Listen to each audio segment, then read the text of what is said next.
Oke, Assalamualaikum warahmatullahi wabarakatuh. Perkenalkan, nama saya Irfan Wiswanjaya dengan NPM 257829096. Di sini saya akan melakukan video hands-on yang dimana di lab 10 yaitu menjelaskan logika atau kode program ya untuk setiap latihan.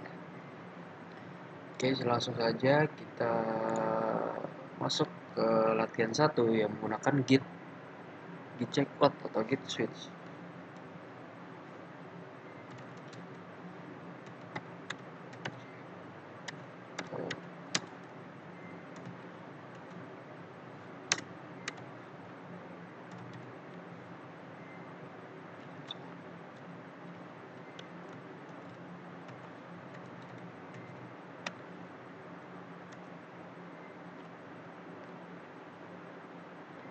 Oke, coba kita lihat di Korea. Oke, di sini sudah di latihan 1 ya.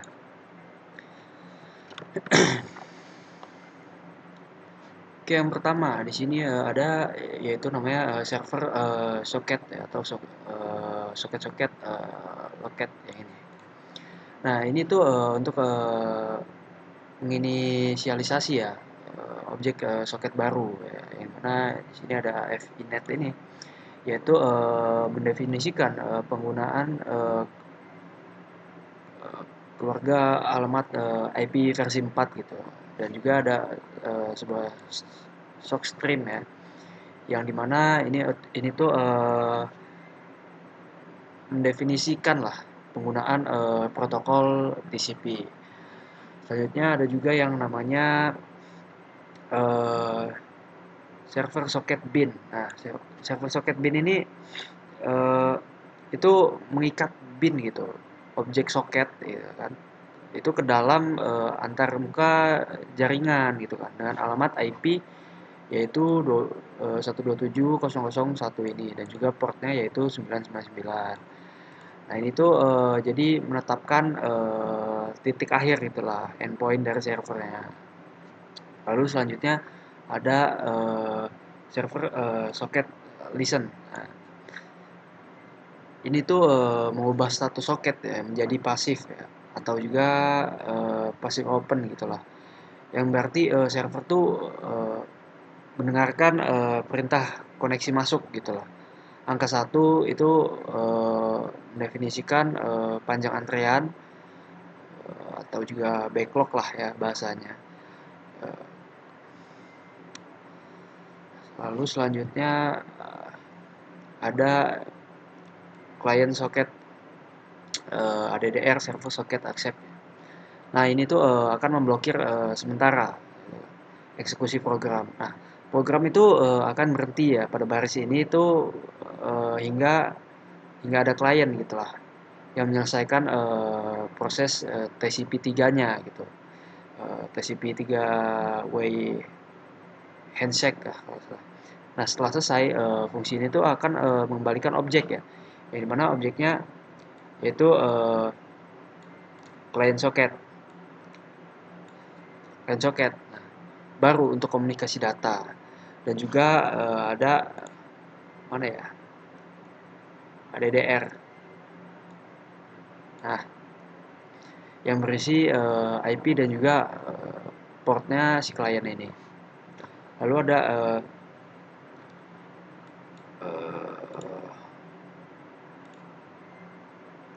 client socket send.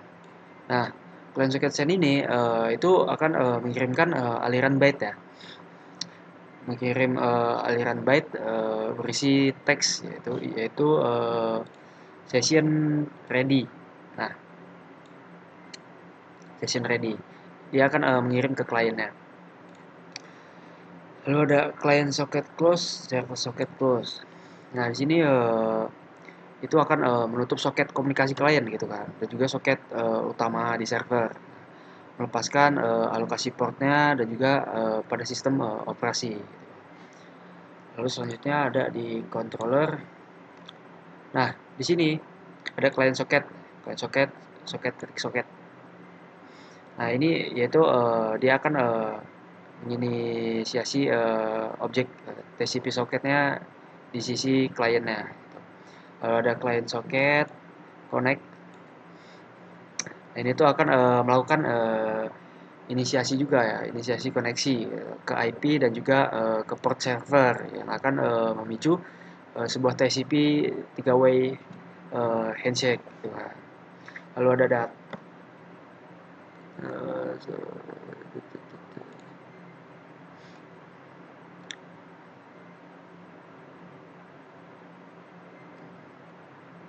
apa lagi ya? Eh,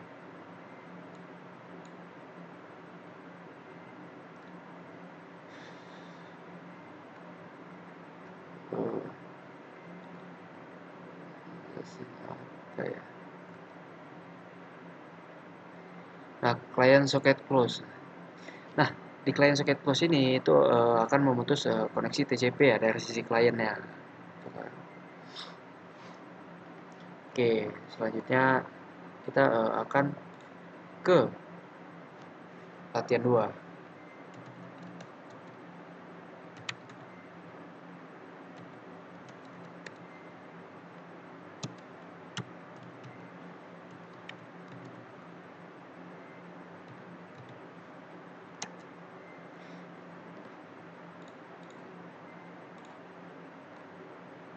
Nah, jadi pada latihan 2 ini ya kode itu modifikasi ya untuk memungkinkan si klien ini mengirim input string input yang diubah itu menjadi aliran byte gitu kan dan server itu akan memproses gitu string tersebut gitu kan. Di sini ada contoh dulu ya.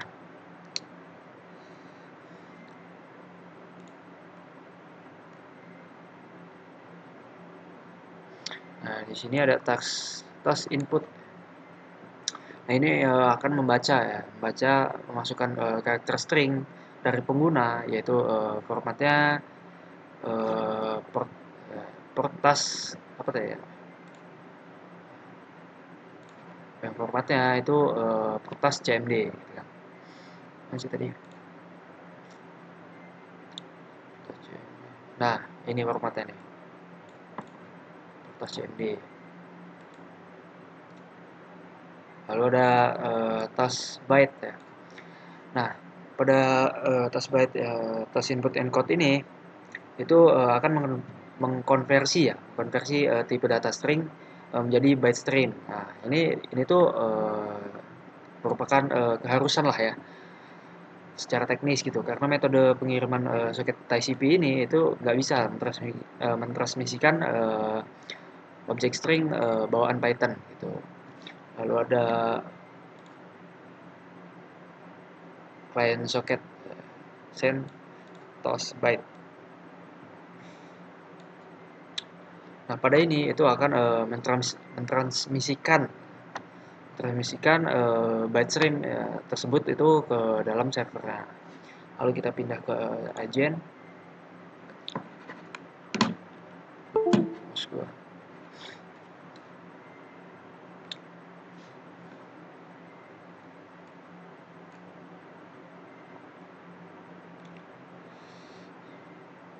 Nah, ada yang namanya data client socket retrieve. Ini dia akan menerima byte stream ya, berisi perintah dari si kliennya. Lalu ada decode data, decode ini dia akan melakukan proses deserialisasi gitu, yaitu menerjemahkan gitulah aliran byte jaringan kembali ke tipe data string Python gitu kan, agar dapat dioperasikan gitu. Lalu ada parts decode data speed.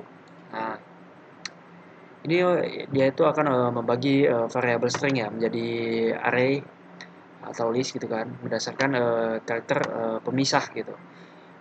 Ini tuh memisahkan struktur data menjadi 3 elemen indeks gitu kan yang merepresentasikan si port, task dan CMD-nya ini secara ya, terstruktur gitu kan. Lalu kita pindah ke yang 3. Oke.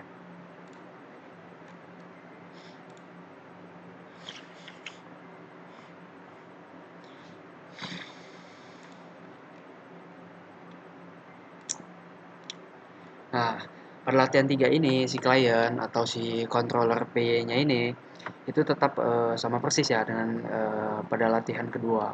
Nah, modifikasi itu dilakuin tuh sepenuhnya di sisi servernya si agen PY-nya ini, yaitu untuk mengelola ya eksekusi bersamaan gitu kan, menggunakan protokol Derding ya, Threading atau apa namanya itu lupa sih.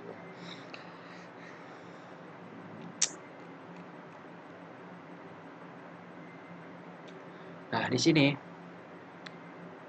ada server soket soket sextop mana ya? Oh ini server soket sextop. Nah ini. Nah ini tuh fungsinya itu untuk mengatur konfigurasi level soketnya yang memungkinkan sistem operasi itu untuk menggunakan ulang ya port 99 yang di atas itu. Nah, meskipun soket sebelumnya itu baru aja ditutup gitu kan. Jadi untuk menghindari error lah, error time wait. Gitu. Lalu ada well through.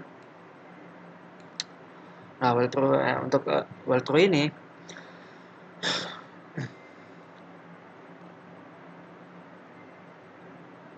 well through ini yaitu untuk menginisiasi infinite loop ya.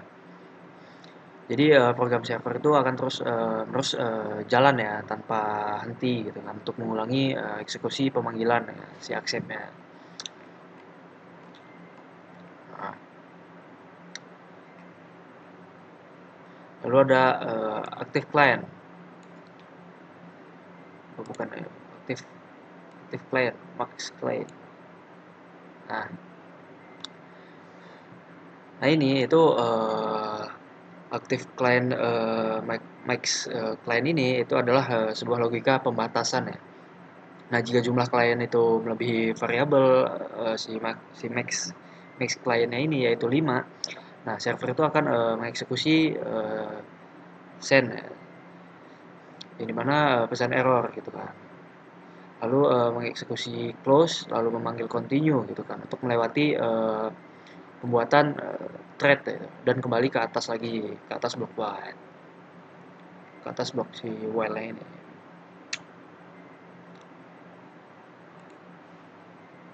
Lalu ada uh, client trading ini target sebentar, target arch. Nah ini uh, client target ARJS ini itu dia akan uh, menginstansi gitu kan objek worker thread baru,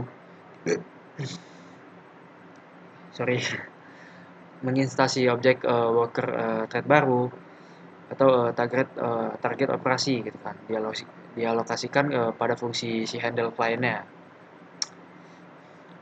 yang dimana handle clientnya itu berisi logika decode, retrieve dan juga split ya, dengan menyisipkan objek client socket,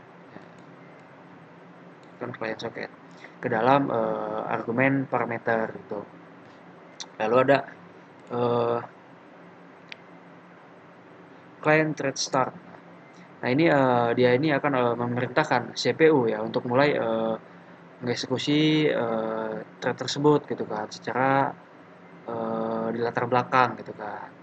Thread utama si main threadnya kemudian langsung melanjutkan eksekusi program ke literasi while lalu menuju ke accept tanpa perlu menggunakan proses di dalam handle clientnya secara komputasi gitu kan. Oke, selanjutnya yaitu menunjukkan secara live modifikasi pada sistem di mana agen hanya akan memproses task jika diawali dengan prefix auto task. Oke, lalu jika data yang masuk tidak apa nih? Program harus mereception protokol. Oke, di sini kita disuruh melakukan modifikasi ya pada sistem, gitu kan. Di mana agent itu hanya akan memproses task jika diawali dengan prefix auto task di depannya. Nah, jika data yang masuk nggak penuh dengan kriteria, gitu kan, program itu harus nge-raise ya, exception, yaitu unauthorized task protokol ini, gitu kan, menampilkan kesalahan di terminal. Oke, kita lanjut ya, sih.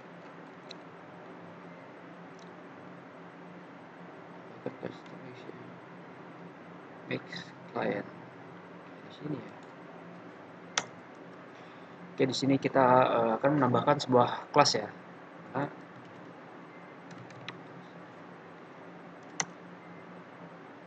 aduh,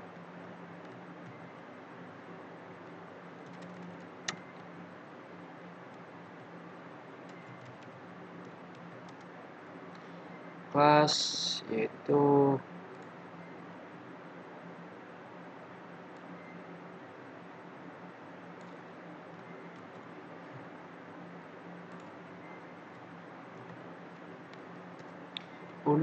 unauthorized task protocol. Kita buat exception.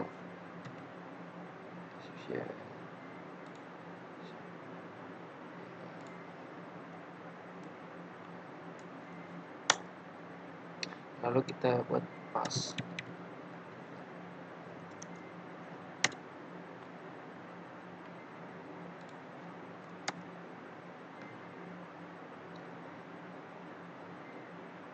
Selanjutnya di bagian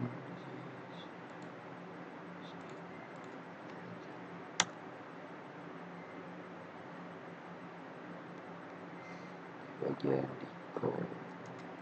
Di sini kita tambahkan uh,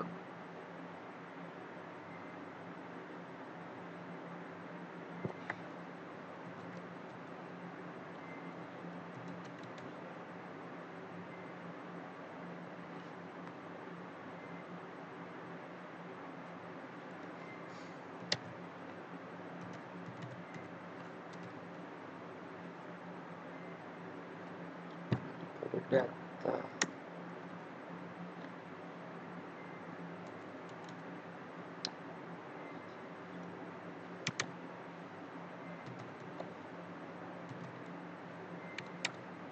Start with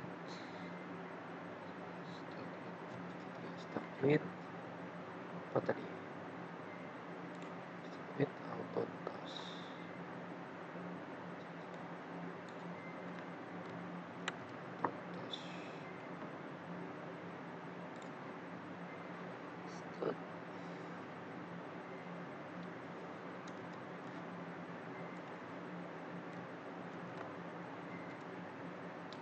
With auto task.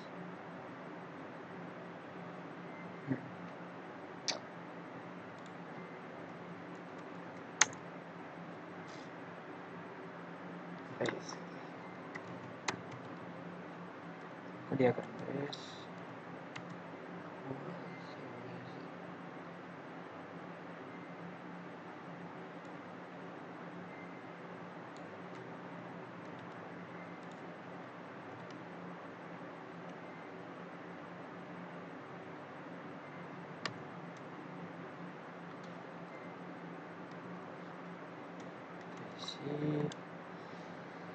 si apa ya?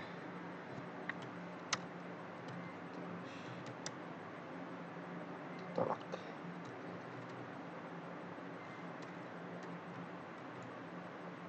Tolak ya. Terus tolak.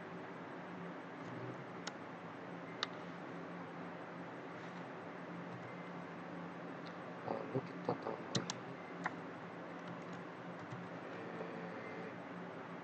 fit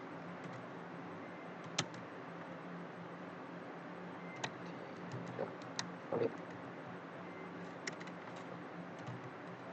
Valid. Nah, sudah. Selanjutnya lalu kita buat lagi buat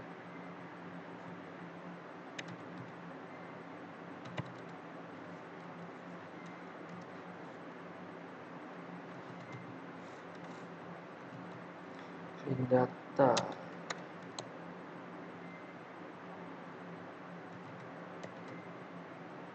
Clean data di kode data.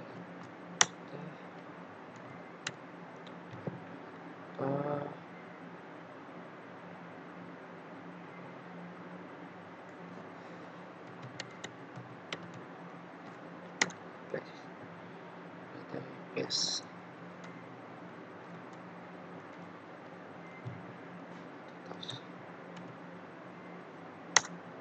Aduh.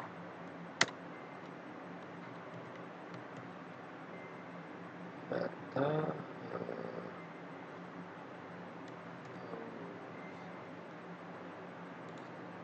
Touch.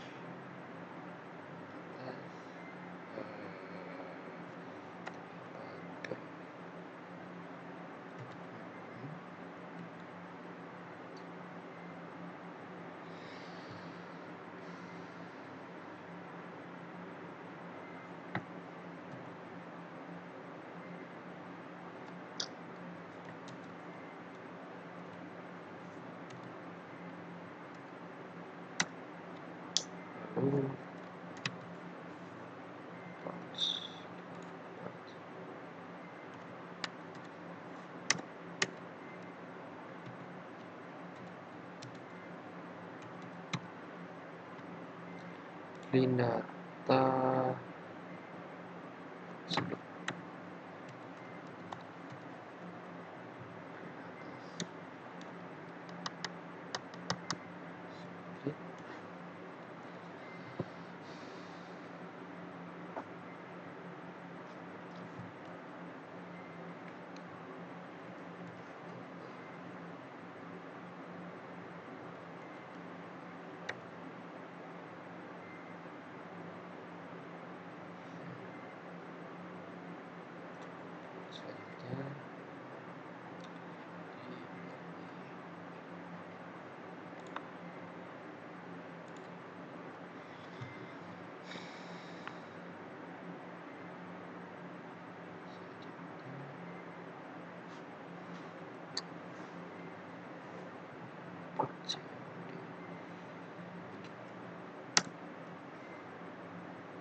Kita buat accept ya.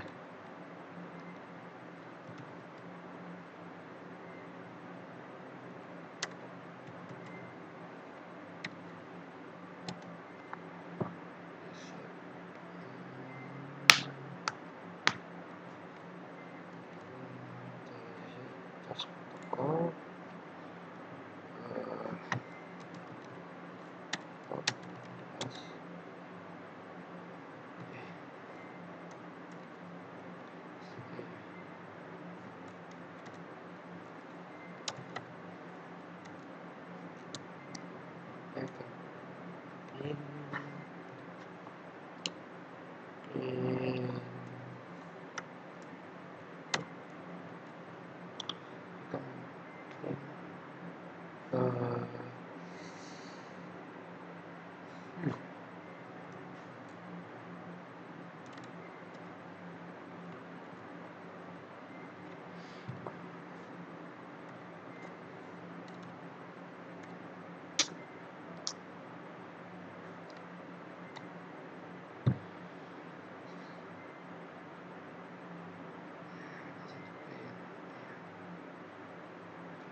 Koneksi ditolak.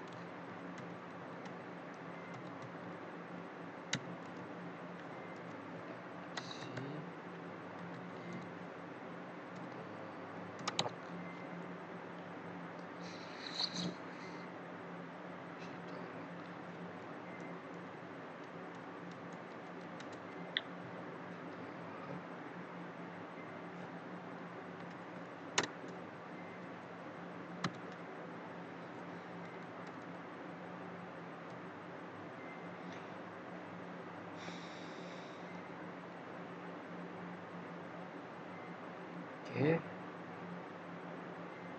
selanjutnya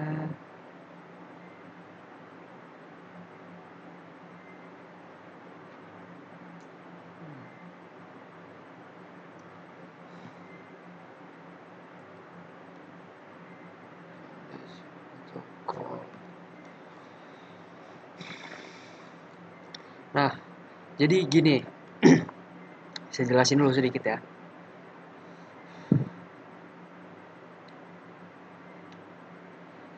Pada latihan 4 ini kan, saya tuh ngelakuin 3 perubahan gitu kan. Melakukan 3 perubahan nih pada JNPI-nya. Yang pertama yaitu saya menambahkan sebuah custom exception. Menambahkan sebuah custom exception yaitu unauthorized task protocol. Nah, ini tuh berfungsi sebagai tipe error ya buatan kita sendiri. Nah, juga khusus untuk menangi menangani ya sebuah kasus pelanggaran format protokol. Nah, yang kedua, di dalam fungsi si handle client, saya menambahkan logika validasi ya. Menambahkan logika validasi menggunakan apa tadi ya?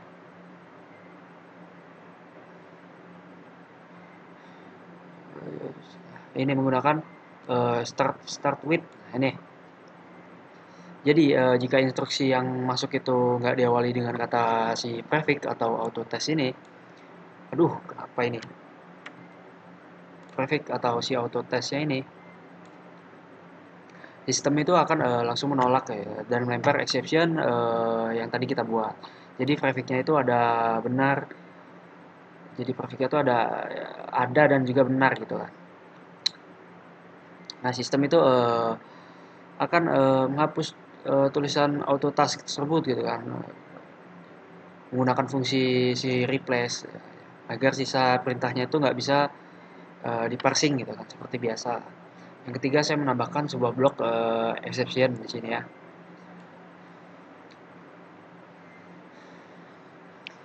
Nah, ini tuh khusus ya untuk menangkap error gitu kan.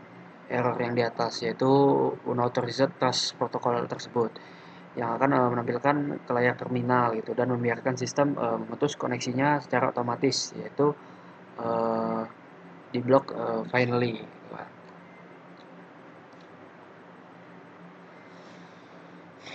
Lalu apa lagi? Oke, save dulu.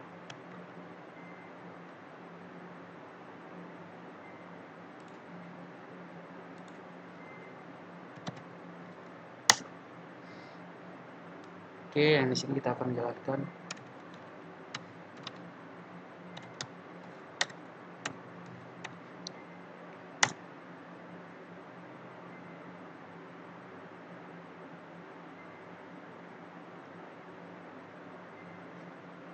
Oke, kita tunggu aja.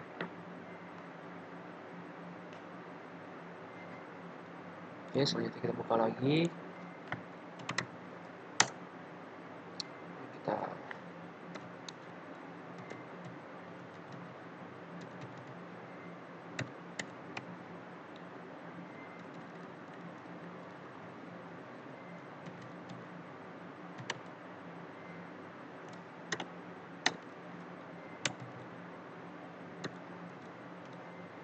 foto.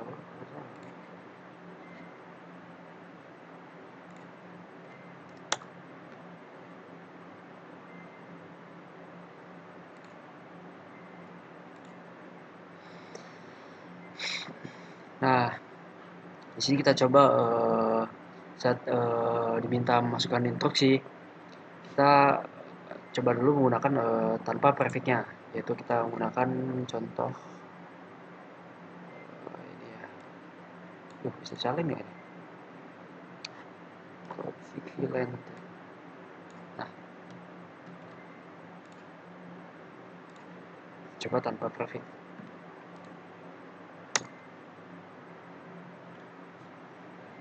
Kita lihat.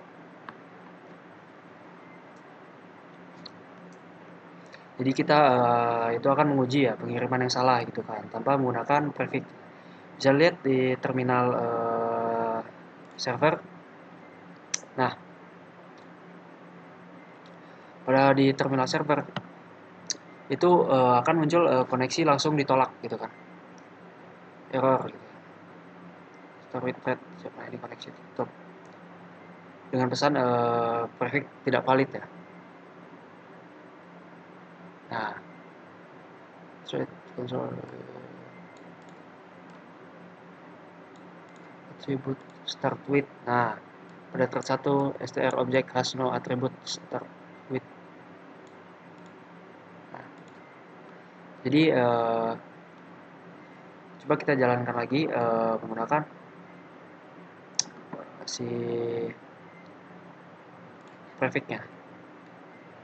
Coba prefixnya apa tadi ya? Auto touch.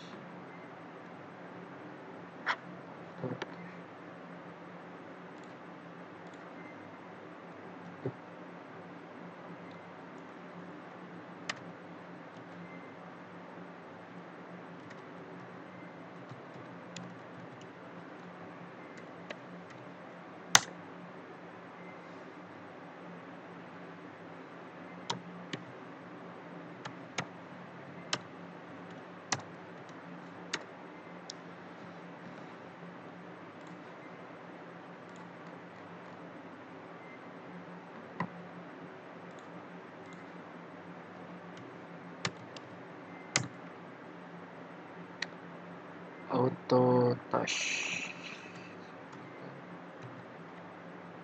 Auto touch.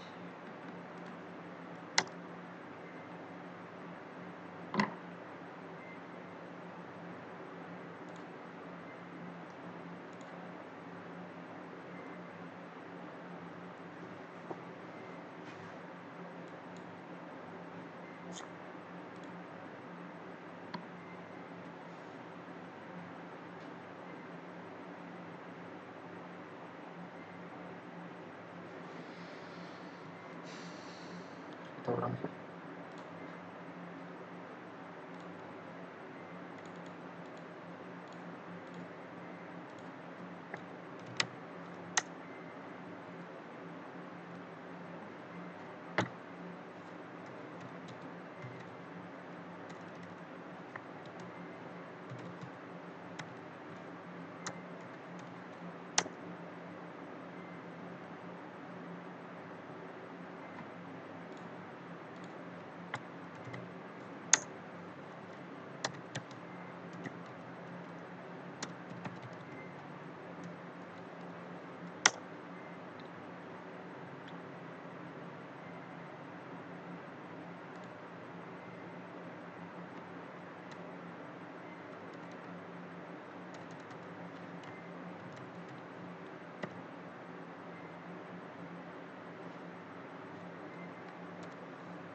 Auto touch. View susah. Tuh, push fix hilang. Terus kita lihat di sini.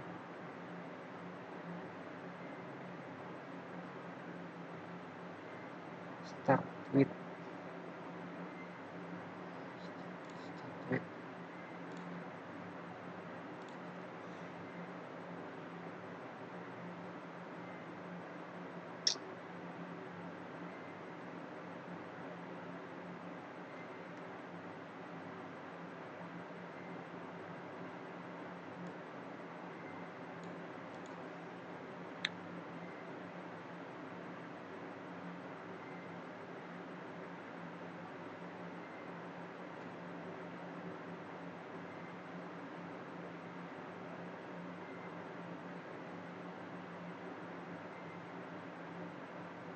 Auto touch.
touch.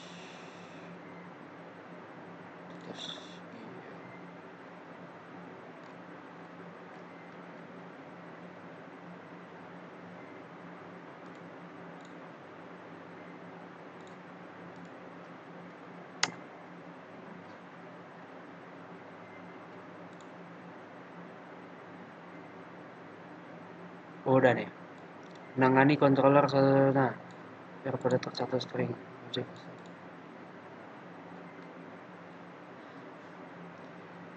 Jadi setelah mencoba menggunakan perintah auto task seperti yang terlihat di terminal server, sistem itu berhasil mengenali prefix tersebut ya, menghapusnya dan mengeksekusi instruksi dengan format yang tepat. Nah, jadi modifikasi pada latihan 4 ini berjalan dengan baik ya. Mungkin sepertinya ada yang typo ya di sini ya. Start, start, start with, start, start with, start with, agent, data, start with.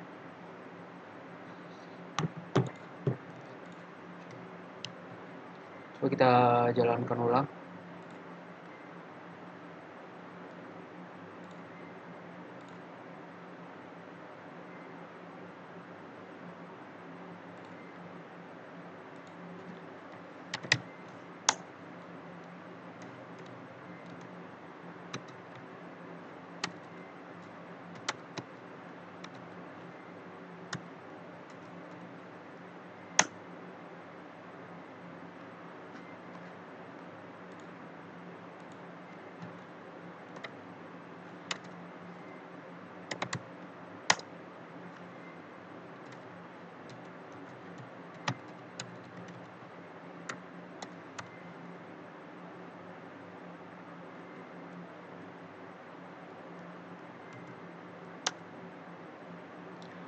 Jadi tadi kan ada sedikit error ya di bagian S-nya kalau nggak salah. Tadi start with ya, yang mana harusnya tuh ada S-nya kayaknya.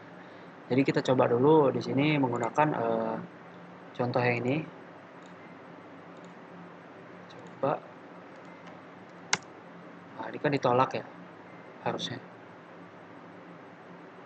Kita lihat di sisi server. Nah, ini threads koneksi ditolak, tas ditolak ya, itu prefixnya itu nggak valid gitu kan, yang dimana harusnya di depan itu ada auto tasnya.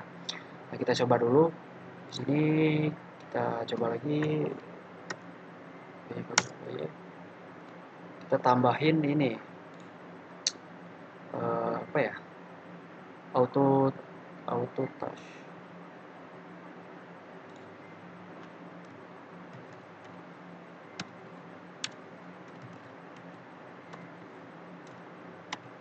Baru kita tambah.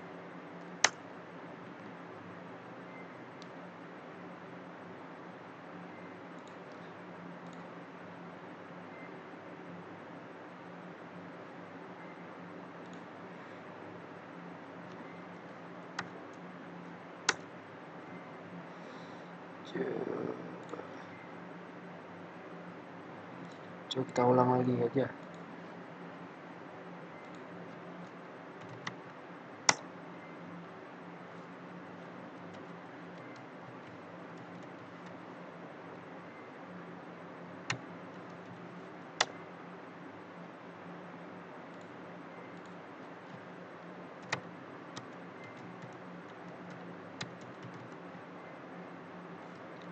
Salah cuy.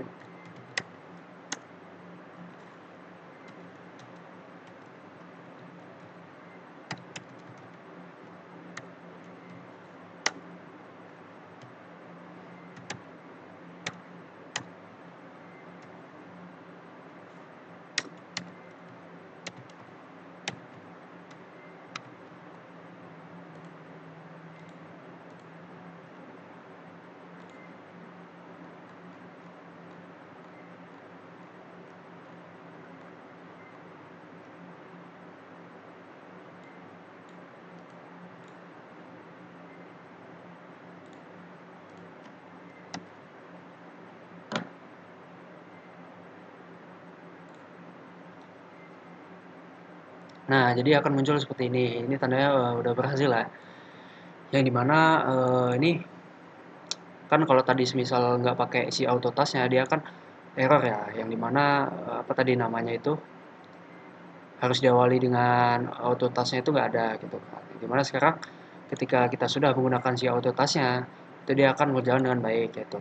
Menangani controller, thread port ini dan thread selesai melayani. Oke, mungkin cukup sekian video dari saya. Mohon maaf jika ada salah kata ataupun sebagainya. Saya tutup. Assalamualaikum warahmatullahi wabarakatuh.